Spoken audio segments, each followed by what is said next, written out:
stands. Pure coins, everybody raise your hands. Pure coins, pure coins, pure coins. Yes, welcome to Pure Coys. My name's Nige. As always, thank you so much for coming to my channel. Please like, please subscribe. It really does mean the world to me. I am chasing down 400 and I think I'm about 21 off. So any subs would be much appreciated, but likes are more important and the likes would be very much appreciated.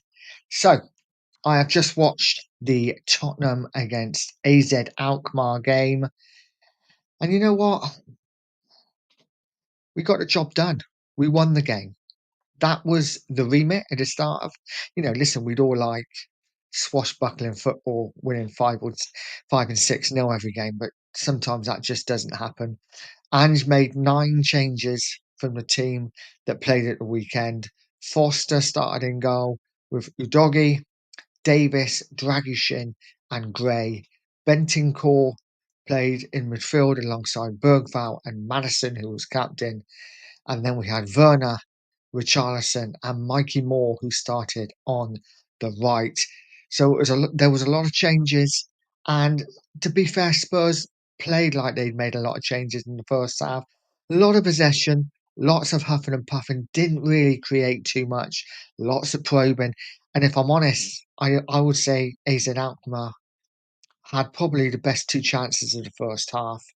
Didn't take them luckily for Spurs. Forster made one good save. Like I say, Spurs didn't create too much, a couple of half chances. Um, but apart from that, you know, again, it was a lot of huff and a lot of puff.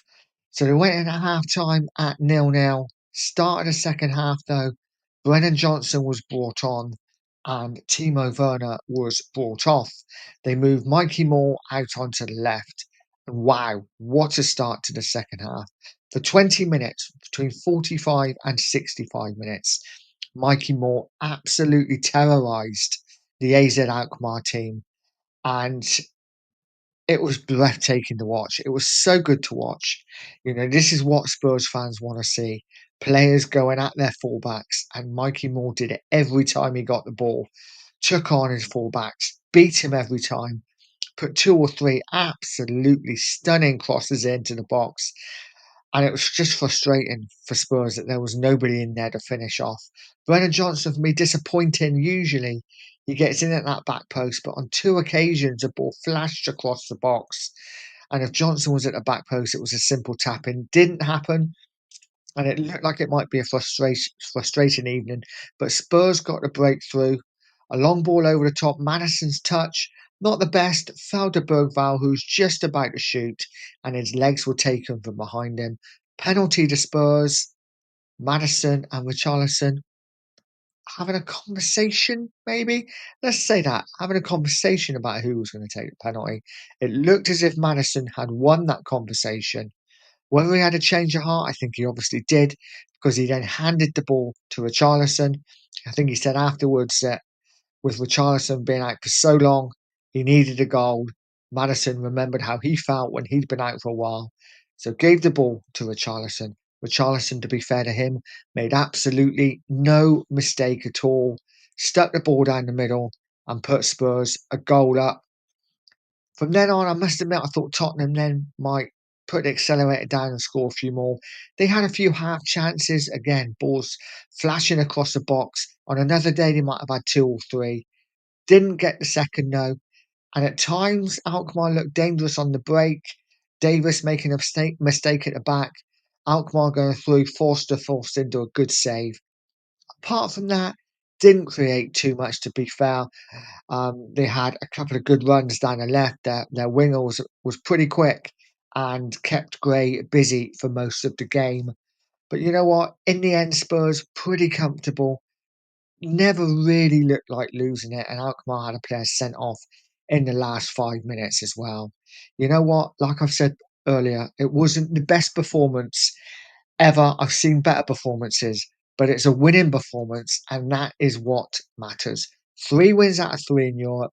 We're one of only 3 teams now, I think, with a 100% record in the Europa League.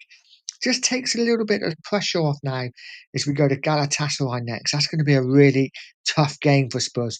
No doubt about it, the toughest game Tottenham would have had. And you know what? Whereas I don't want us to lose, we can afford to maybe lose one now going forward. Let's not lose another one going on to that. But it's just a bit of a buffer. It means if we do slip up in a game, it's not the end of the world. And that's why it was so important to start this Europa competition well. And even though we haven't played well, I'd say in any of the games, what we have done is got 3 points in every single one. And going forward, once we get out of the groups, hopefully, touch wood, you would think we will start playing stronger teams in the knockout um, tournament, and maybe it won't be so disjointed. League, Europa League games are always a little disjointed in leagues because there's so many changes to all the teams. But you know what? We've won the game. We are 3 wins out of 3, and we go on to next. I will leave it there. I'm happy. Next up is Palace, where hopefully we will see more of a first team play. Mikey Mordo definitely cementing his place as Sonny's understudy. I think I'd be surprised if Werner gets a nod, but who knows? Anyway, that's it for me. Spurs have won. I hope everyone's happy. I'm delighted. And as always, stay positive, stay poised, and stay Spurs.